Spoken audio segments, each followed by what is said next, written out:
ಮಥುರಾದಲ್ಲಿ ಹುಟ್ಟಿ ವೃಂದಾವನ ಗೋಕುಲದಲ್ಲಿ ಬೆಳೆದು ದ್ವಾರಕಾದಲ್ಲಿದ್ದ ಭಗವಾನ್ ಶ್ರೀಕೃಷ್ಣ ಉಡುಪಿಗೆ ಬಂದು ನೆಲೆಸಿದ್ದು ಅಸಾಧಾರಣ ಇತಿಹಾಸದ ಮೂಲ. ದೇಶದ ಮೂಲೆ ಮೂಲೆಯಿಂದ ಭಕ್ತರು ದರ್ಶನಕ್ಕೆ ಬರೋ ಉಡುಪಿಯ ಶ್ರೀಕೃಷ್ಣನ ಚರಿತ್ರೆ ಮೈ ಮನಸ್ಸನ್ನು ಕಾಡಿ ಕೆರಳಿಸುವಂಥದ್ದು. ಉಡುಪಿಗೆ ಶ್ರೀಕೃಷ್ಣ ಬಂದು ನೆಲೆಸಿದ್ದು ಹೇಗೆ? ಅದರ ಹಿಂದಿರೋ ಪವಿತ್ರ ವ್ಯಕ್ತಿ ಯಾರು? ನಿಮ್ಮೆಲ್ರಿಗೂ ಗೊತ್ತಿರೋ ಹಾಗೆ ಸೆರೆವಾಸದಲ್ಲಿದ್ದರಿಂದ ದೇವಕಿಗೆ ಕೃಷ್ಣ ಬಾಲ್ಯಾವಸ್ಥೆಯ ಸಮಯದಲ್ಲಿ ತನ್ನ ಜೊತೆ ಇರಲಿಲ್ಲ ಅನ್ನೋ ಬೇಸರ ಆಯಿತು. ಇನ್ನು ದ್ವಾರಕಾದಲ್ಲಿದ್ದಾಗ ಶ್ರೀಕೃಷ್ಣನ ಬಳಿ ಈ ಬೇಸರವನ್ನು ವ್ಯಕ್ತಪಡಿಸಿದ್ಲು ತಾಯಿ ದೇವಕಿ.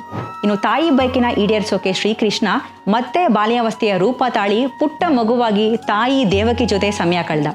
ಈ ಎಲ್ಲವನ್ನ ರುಕ್ಮಿಣಿ ದೂರದಿಂದಲೇ ಗಮನಿಸ್ತಾ ಇದ್ಲು. ಇನ್ನು ಕೃಷ್ಣನ ಬಾಲ್ಯಾವಸ್ಥೆಯ ರೂಪ ಆಕೆಗೆ ತುಂಬಾನೇ ಇಷ್ಟ ಆಯಿತು. ಕೂಡಲೇ ರುಕ್ಮಿಣಿ ವಿಶ್ವಕರ್ಮರನ್ನ ಕರೆಸಿ ಕೃಷ್ಣನ ಬಾಲ್ಯಾವಸ್ಥೆಯ ಮೂರ್ತಿಯನ್ನು ರಚಿಸಲು ತಿಳಿಸಿದ್ಲು. ವಿಶ್ವಕರ್ಮರು ಸುಂದರವಾದ ಬಾಲಕೃಷ್ಣನ ವಿಗ್ರಹವನ್ನು ರಚನೆ ಮಾಡಿ ರುಕ್ಮಿಣಿಗೆ ನೀಡ್ತಾರೆ. ಆಕೆ ಪ್ರತಿನಿತ್ಯ ಆ ವಿಗ್ರಹಕ್ಕೆ ಭಕ್ತಿಯಿಂದ ಪೂಜೆ ಸಲ್ಲಿಸ್ತಾ ಇದ್ಲು. ಹೀಗೆ ಸಮಯ ಕಳೆದಂತೆ ಶ್ರೀಕೃಷ್ಣ ಈ ಲೋಕವನ್ನು ಬಿಟ್ಟು ತೆರಳಿದ ನಂತರ ಆ ವಿಗ್ರಹವನ್ನು ದ್ವಾರಕಾದಲ್ಲಿದ್ದಂತಹ ರುಕ್ಮಿಣಿ ವನದಲ್ಲಿ ಮಣ್ಣು ಮಾಡಿದ್ರು. ನಂತರ ದ್ವಾರಕಾ ಕೂಡ ನೀರಲ್ಲಿ ಮುಳುಗೋಯ್ತು. ಆದರೆ ಅಲ್ಲಿಗೆ ಮುಗ್ದಿಲ್ಲ. 13ನೇ ಶತಮಾನದಲ್ಲಿ ದ್ವಾರಕಾ ಕಡೆಯಿಂದ ಬರ್ತಾ ಇದ್ದಂತಹ ಹಡಗೊಂದು ಉಡುಪಿ ಸಮುದ್ರ ಭಾಗದಲ್ಲಿ ಬಿರುಗಾಳಿಗೆ ಸಿಕ್ಕು ತನ್ನ ದಿಕ್ಕು ತಪ್ಪಿ ಸಮಸ್ಯೆಗೆ ಗುರಿಯಾಯಿತು. ಇದೆಲ್ಲವನ್ನ ತನ್ನ ಅಂತರ್ಜ್ಞಾನದಿಂದಲೇ ಗಮನಿಸ್ತಾ ಇದ್ದಂತಹ ಒಬ್ಬ ಸಂತರು ಬಿರುಗಾಳಿಯಲ್ಲಿ ಸಿಲುಕಿದ ಹಡಗಿನ ಕಡೆಗೆ ತನ್ನ ಅಂಗವಸ್ತ್ರವನ್ನು ತೋರಿಸಿ ಆ ಹಡಗು ಸುರಕ್ಷಿತವಾಗಿ ದಡಕ್ಕೆ ಬಂದು ಸೇರಲು ಸಹಾಯ ಮಾಡಿದ್ರು. ಸಂತರ ಸಹಾಯಕ್ಕೆ ಕೃತಜ್ಞತೆ ಸಲ್ಲಿಸೋ ಸಲುವಾಗಿ ಆ ಹಡಗಿನ ಕ್ಯಾಪ್ಟನ್ ಹಡಗಲ್ಲಿರೋ ಏನನ್ನಾದರೂ ನಿಮಗೆ ಉಡುಗೊರೆಯಾಗಿ ಸ್ವೀಕರಿಸಿ ಅಂದರು. ಇನ್ನು ಹಡಗಲ್ಲಿ ಸಾಗಿಸ್ತಾ ಇದ್ದಂತಹ ರಕ್ತಚಂದನ ಮರದ ತುಂಡೊಂದು ಸಂತರ ಕಣ್ಣಿಗೆ ಬೀಳುತ್ತೆ. ಕಳ್ಳರ ಕೈಗೆ ಸಿಗದಂತೆ ಅಡಗಿಸಿಟ್ಟು ಅದನ್ನು ಸಾಗಿಸಲಾಗ್ತಾ ಇತ್ತು. ಕೂಡಲೇ ಸಂತರು ಅದನ್ನು ತಗೊಂಡ್ರು. ಇನ್ನು ಅದನ್ನು ಕೊಳವೊಂದರಲ್ಲಿ ಶುಚಿ ಮಾಡಿದ್ರು. ಆಗ ಅದರೊಳಗಿದ್ದಂತಹ ಶ್ರೀಕೃಷ್ಣನ ವಿಗ್ರಹ ಹೊರಬಂತು. ಅದು ಬೇರೆ ಯಾವ ಮೂರ್ತಿಯೂ ಅಲ್ಲ. ಅಂದು ರುಕ್ಮಿಣಿ ಕೋರಿಕೆಯಂತೆ ವಿಶ್ವಕರ್ಮರು ರಚಿಸಿದ ಬಾಲಕೃಷ್ಣನ ವಿಗ್ರಹ.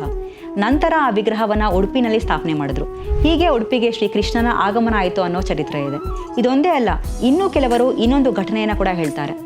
ಅಂದು ಬಿರುಗಾಳಿಗೆ ಸಿಲುಕಿ ಹಡಗು ಉಡುಪಿ ಸಮೀಪದ ಸಮುದ್ರ ಭಾಗದಲ್ಲಿ ಮುಳುಗಿ ಅದರಲ್ಲಿದ್ದಂತಹ ಎಲ್ಲ ವಸ್ತುಗಳು ನೀರು ಪಾಲಾಯಿತು. ಕೆಲವು ಸಮಯದ ನಂತರ ಅಲ್ಲಿಗೆ ಬಂದ ಸಂತರೊಬ್ಬರಿಗೆ ಉಡುಪಿ ಸಮೀಪದ ಸಮುದ್ರ ದಂಡೆಯಲ್ಲಿ ನೀರಿನಿಂದ ಏನೋ ಬೆಳಕು ಹೊರಹೊಮ್ಮೋದು ಕಂಡು ಕೂಡಲೇ ಏನದು ಅಂತ ನೀರಿನಿಂದ ತೆಗೆಸಿ ನೋಡಿದಾಗ ಅಲ್ಲಿ ಶ್ರೀಕೃಷ್ಣನ ವಿಗ್ರಹ ಪತ್ತೆಯಾಯಿತು.